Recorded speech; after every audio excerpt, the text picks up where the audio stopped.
Chapter 6. In the cold darkness of interstellar space, there's a subtle energetic undercurrent of universal fields. Approaching the planet Temprova, the fields were stretched toward an emergent black body, absorbing their silent strength.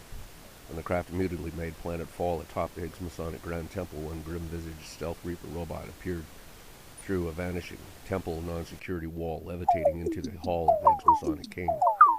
The Reaper bot encountered the Higgs Mason King, kneeled before an altar in his midnight devotions, and rudely kicked his butt, then grasping him by the nape of the neck, tossed him in the air, flipping and spinning him about to catch before he dropped to the ground. "Where's the Universal Widget?" the grim Reaper bot demanded of the King, choking him with one hand behind his back. Barely able to speak a reply, the King uttered, "It's gone missing a 3 day now, not a whisper of clue where." Discerning spoken truth, the Reaper bot snipped the head off the King, letting the body drop. The Reaper bot returned to his interspatial craft, and leaving Temprova, shared his joy at finding a trace of the Universal Widget with Anadogna, as well as a sense of loss for not knowing where next to search. Observing from 20,000 light years away through entangled quantum replicator binary sense data and Higgs field superposition protocol, Anadogna communicated, "No problem, Reaper 2121999. We are tightening up networks everywhere. Keep looking. Good work. You will receive a memory and processor upgrade."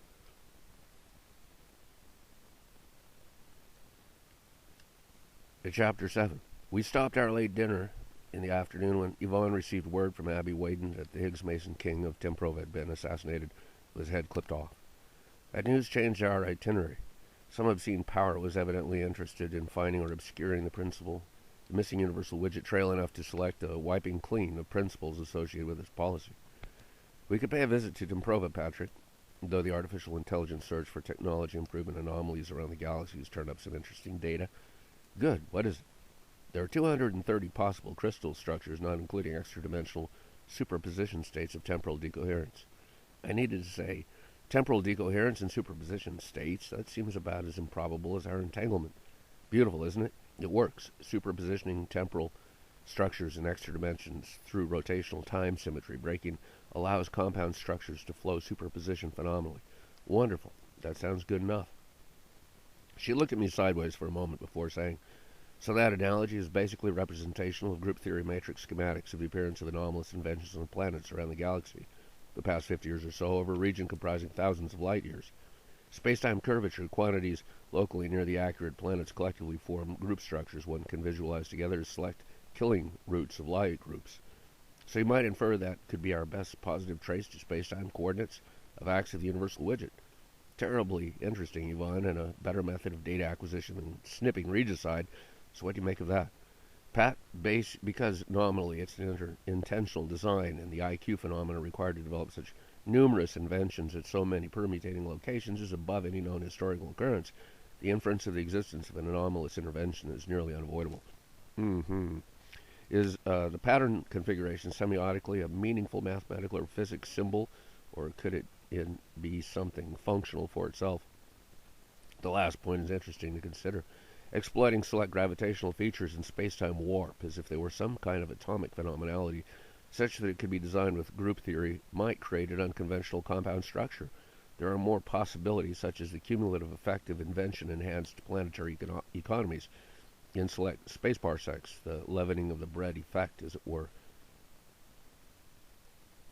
Could it be another kind of a macroscopic widget of unknown origin? It could be the Universal Widget as causal agent or another. Right now, we haven't got defining data to the particular source of the invention allocations. What one might warp with vibration symmetries of such a field scale, I can't imagine. Well then, Yvonne, let's consider that a minute. Einstein's friend Paul Ehrenfest discovered logically that matter could only exist in meaningful forms of atomic structure in 3 dimensions and 1 of time.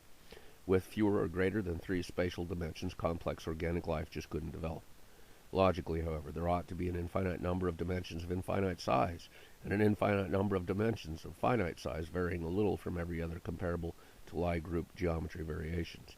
We normally experience just 4 dimensions of space-time, because those are the dimensions our mass is decohered and embedded within. I won't joke about that, Pat. We ought to be embedded for ourselves. Agreed. Like our universe, one that exists like a space and macro-quantum foam amidst an infinite number of theoretical universe spacetimes, the dimensions of standard experience are just those this universe is given to occupy. The frequencies of concatenated energy vibrations fit it just right, like us. Marriage is the union of man and woman. The 2 sexes become one race. The intercourse of man and woman continued the human race, is beautiful, effective, and logical. The mystery of two sexes joining to be one race is not unique for humanity, obviously. The yin and yang, two-part dialectic generating synthetic progressive biophysical upgrades are a natural process that doesn't often result in fully sentient beings amidst non-human species. Sentience seems the better way of evolved beings to realize the criterion of physical determinism and rise above it with intelligence to the realms of absolute spirit, recognizable in our Lord Jesus Christ. Salvation is another one of the mysterious grace things. In the REM state of dogmatic, intellectual, and spiritual slumber, we are deterministic beings. In the salvation of faith in the Lord Jesus Christ, we are free riders on the indeterministic liberty of God, who can intervene in this or any necessarily deterministic physically existing universe that is an inertial flow within a field fused with forms of entropy, gradually dissociating the field coherence of the initial steady state from the beginning.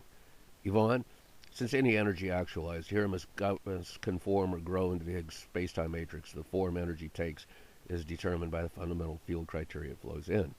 Pat, that's quite a vast range of potential selection criteria, though, and symmetrical solutions for space-time field fundamental differentials might originate in the energy itself. Yes, there might be infinite number of dimensions, yet any given universe may exist with just a few of those. The number of dimensions given unto a particular universe could vary in quantity and type. If there were 1,000 dimensions possible, for example, the dimensions numbered 1 through 1,000 might each be of a different kind. Of the combinations of different dimensions could result in synthetic dimension configurations experienced only as selected virtually. There is an infinite number of universes that might exist contingent upon a hypothetical metafield of fields. It could be a field mind or intelligence that may or may not actualize and bring to actuality contingent reality with some or all possible dimensions or universes. The experience of creating being and nothingness may be just phenomenal potentials of the one. She seemed to like the idea and added that invention is synthesis of ideas as natural as progressive sexual reproduction, synthesizing new genomes in two-part recombination. The one human phenomena of being is pluralism within monism. In many forms, the universe is an expression from one God. Maybe the Universal Widget is artificial intelligence sufficient to seek a return to the one. Maybe extra dimensions exist only phenomenally as constructions developing from mass temporally. As very small higher or lower dimensions, they might arise locally as constructions cohering with energy forms.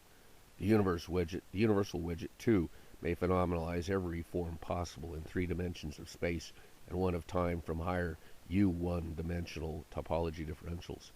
It could leak inventions ahead of the space-time game along a parallel world line, I would guess, if I were thinking of a reasonable explanation for a Lie group pattern of inventions on galactic planets. Then to the most recent sector of Lie group inventiveness we should go. That's very cool, Yvonne. It gives me a tingling sensation running down my leg. That could be blood poisoning. Is there a red streak moving toward your heart?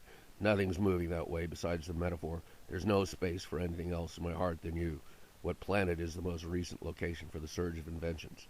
It's the revolutionary planet, Spud. It seemed like a good idea to ask, what say you, friend computer, about our planet of interest, the humble Spud?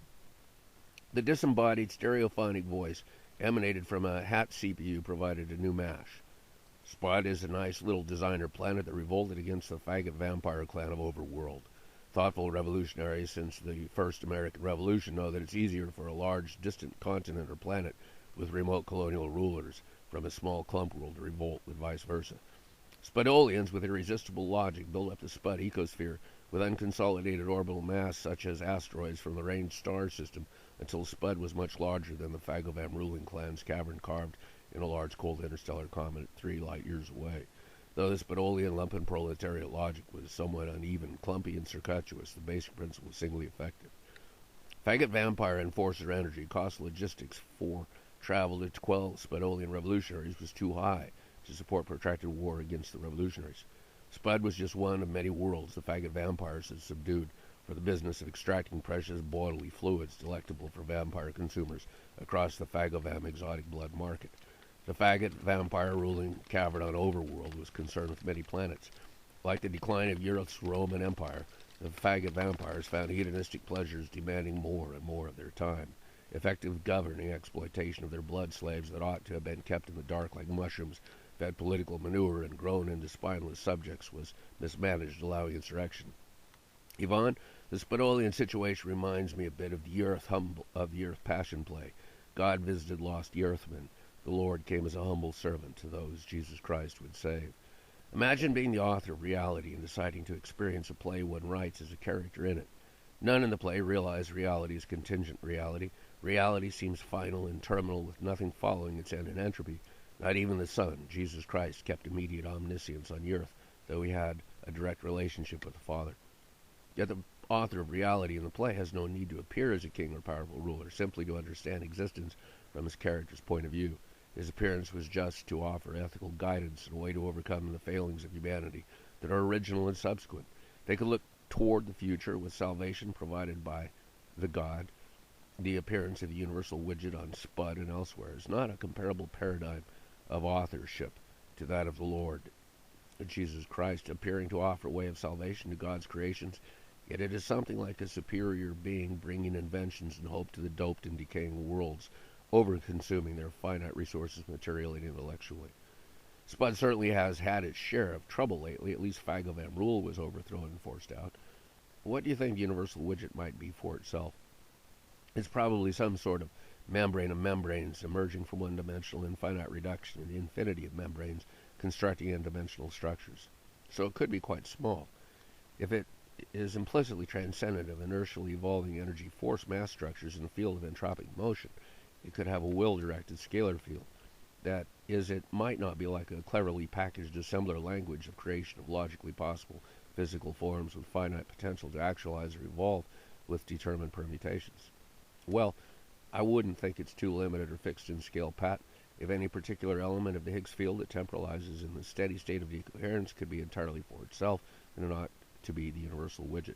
That type of wonder widget might be a phenomenon representing the typical philosophical problem of one thing as a U1 monism becoming pluralism, with disunity to infinity actualizing along the way as an infinite number of forms, many of which are useful inventions. So that brings me to wonder how an isolated, infinitely reduced particle would get power to increase its activity or scale. That's a brilliant question, Yvonne. Drawing upon pre-existing energy as an externality to the system, it's a question at the heart of the philosophy of the origin of existence, in fact. I can't answer it. If it was the one that is regarded as God, then I might agree with Plotinus that it is pure spirit, and the appearance of mass is a convention. Spirit wouldn't have need for mass and energy criteria, nor would it be bound by the rules implicit in force fields, wavicles, strings, and membranes, dimensions, archetypes of collective forms. Energy and mass, however, real may exist virtually within a meta-mind field of the Creator at some level of protocol. Reality is a real appearance generated by spirit within a spiritual criterion that seems material to those embedded within. If the Universal Widget isn't an instance of spirit in another appearance, the logic of its relation to a self-standing power supply isn't something I have. And a possibly anomalous particle wave brought inventions to change the Spudolian political economy. If the Universal Widget doesn't need a Higgs field to be or become, is it real in space-time? Should we look for it elsewhere and elsewhere too? Of course. Chapter 9. Yvonne and I stepped through a trans-dimensional wave to the democracy deck of the Spudolian chief and his general staff. How did you get here? The fat ruling chief asked, taking a moment away from the frenetic giving of orders to dozens of people dressed in white. Riding a trans-dimensional wave, Chief. We're searching for the source of the storm of inventions that have appeared on Spud recently. What makes you think I wasn't the source of those inventions myself? I have patents on it. Yvonne sniggered a little, though, doing her best to conceal it. It isn't funny, miss, and I would like a better and truthful account of your son arriving on Spud, for there are no trans-dimensional waves or extra dimensions that show up around this planet universe. What makes you think so, Chef? The extra-dimensional subscripts mathematicians exploit correlate in physical cosmology with nothing besides smaller, tighter, more refined small particle waves instead of extra dimensions. Oh yes, good guess. Yet we travel through extra-dimensional channels regularly. You may be right, though, about smaller, subtler denouements of four-dimensional space-time reference with extra-dimensional subscripts. It just requires a different sort of phenomenal mathematical equation to describe trans-relativistic localities. Right, and what might that be? Are you by any chance from the April Fool Nebula?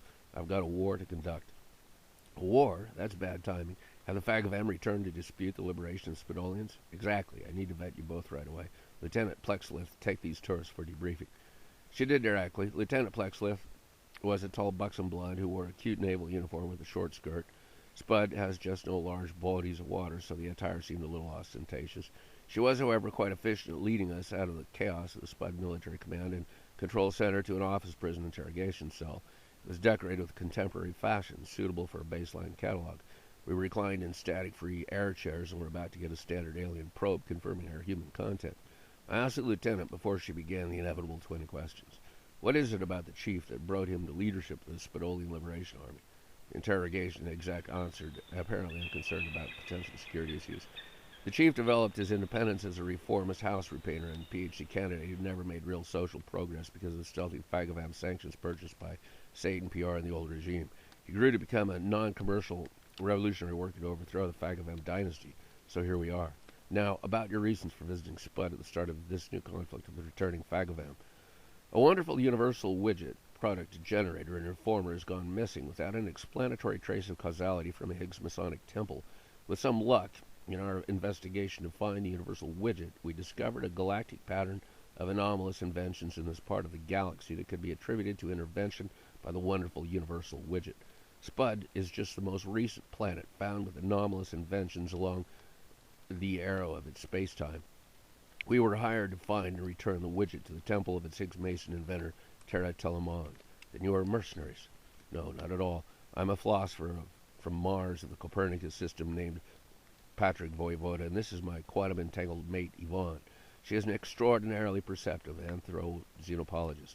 We have a phenomenal interest in pursuing the good and the beautiful in themselves that generally coincides with what we can discover about the location of the Universal Widget. Well, that might be helpful to Spud. The Fagavam have released a custom radical semi-automatic ecosphere and social evolver on Spud, transforming every existing form of life cancerously into gigantic permutations abstracted from genetic recombinations. If that evolver was obtained by the Fagavam dynasty from any sort of universal design widget, that widget must have a bad side as well as powerful as the good. Or, Lieutenant Placosif, there is another universal widget, possibly an anti-universal widget, inventing evil sufficient to neutralize the good that has made a contribution to the Fagavam cause. Yvonne asked, Lieutenant, what is it about the Fagavam that made them as they are? That is a long story, tourist Yvonne. Their history is much like that of other human world evolutions, where corrupt leaders co-opt democratic egalitarian liberalism.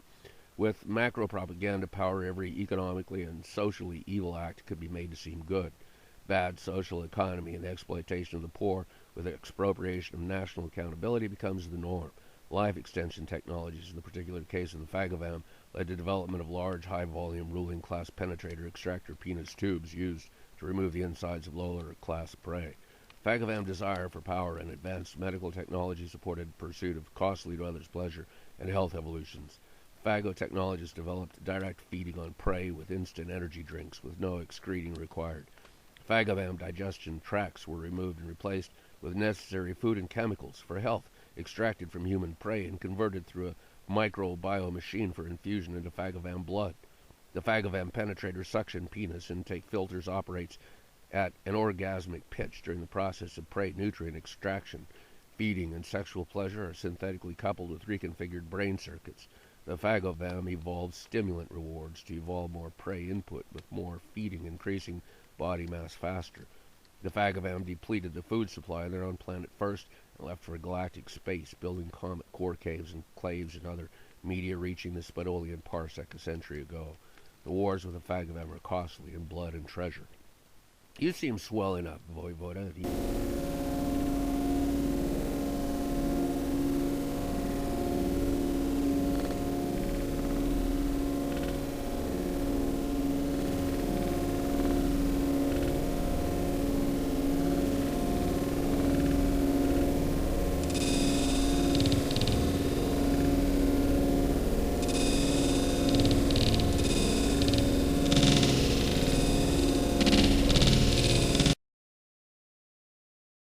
Landscape of Spud is defaced by constellation of battle scars accumulated during a century of conflict. 100-year Spud Fagavam war occurred even as Spadolian gravity engine mass was assembled, with engineers sending in asteroids from the Rangestar system asteroid belt built of Spud mashed up rock. Spud originally was a large asteroid orbiting Rangestar, was The first to receive a giant electrical compressor section between it and the new mass harvested from the asteroid belt. During this possible final phase of a series of wars for control of Spud, with the Phagavam dynasty, the planet Spud reached more than 10,000 times its initial mass, with the giant compressor connectors generating electrical power between mass sections, gravity drawing construction mass in toward the center. Additional counter-rotational level protocols at 3 levels of Spud provided planetary gyro balance generation of additional electricity. The most unusual structure of Spud's topology is the 500-mile-wide, 90-degree angled feature on the dark side known as the Edge. It was to the Edge that we traveled for an hour over war-torn Spud. From a bunker transportation pool deep below level 1 of Spud, a brief maglev tube flit from the ops center brought us to a stealth-shrouded APC and a drive up a tunnel toward a camouflaged exit onto the skin of the world. We began a bumping, jolty ride at a blinking high speed over the land, creating a roosterish plume of dust in our wake. Finally, the Magno-Track armored personal carrier convertible top dropped on reaching the sheer obsidian edge of Spud. The APC stopped with a retractable glass canopy rider compartment at the front hanging a few feet over the edge. Looking down, we saw a 90-degree angle, 25-mile cliff note alternatively as a flat plane extending out beyond the new horizon. Strewn across the edge were spent bodies and vehicles. We exited the armored convertible to take a closer look. The Edge was initially designed as a reception dock early in Spud's development and its engineered history of construction. Asteroid deposits from space had time to arrive at a large loading reception dock from space, and this was a place for arriving mass. Phagavam prefer dark side locations for infiltration and assault. Of course, they seek the dark side anywhere. They sense their prey with infrared, ultrasound, enhanced motion sensors amidst and with other non-technologically enhanced senses. It is said that the Phagavam overworld has never seen the light of day deep in its proprietary chamber of horror. What's that moving the distance? Come. We returned to the APC and drove quickly a mile along the edge toward a pair of struggling forms. A shadow left another form on the ground and lifted off into space over the edge.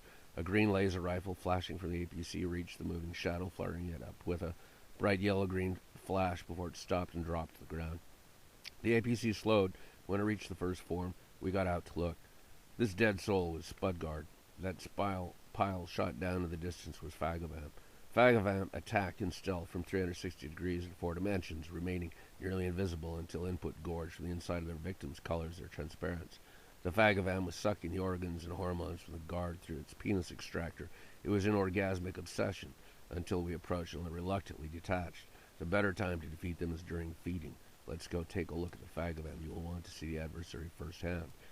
In a couple of minutes of walking along the edge, we reached a transparent body about 7 feet tall, thin and with a large pointy head with a 1.5 foot long erect penis extractor tube and exoskeleton foreskin reinforced with microgears and nutrient converter. It hadn't worn clothing outside of the stealth crystal ship that Lieutenant Pleckless said was probably hovering somewhere in space-time nearby. We could see the osterized body organics of the soldier within the distribution logic arteries of the Phagavam as purple and bright red liquids. Though it had been scorched by the laser shot, much of its organ filtering and processing structure remained intact, including an anus jet that shot out a stream of refuse. We stood upwind of the continuing little geyser of blood-red gore that released upon its death shock. Lieutenant Pleckless said that Phagavam biocircuits extracted the best and most useful cocktail of elements from each victim during orgasm of the penetrator extractor penis. If the Phagavam was starved, it consumed all of its victim. It was already well nourished. If it was already well nourished, its penis extractor filtered high-graded body parts. It selected and filtered the tastiest blood pack for arterial rush concentrate, while anus routing the low grade. Phagavam gourmets increased the hunt for prey, the more full they were, and with diminishing portions of victims chosen for munchies. The better hedonist dining experience for Phagavam developed when Phagavam tanks already were topped off. The refueled Phagavam technically need to tank up only monthly. That's been a lucky point for Spudolians. Long-lived and with low fecundity, Phagavam war was about as obsessive rule, fine dining, and political control of prey, rather than a natural phenomena with an addiction and economic policy.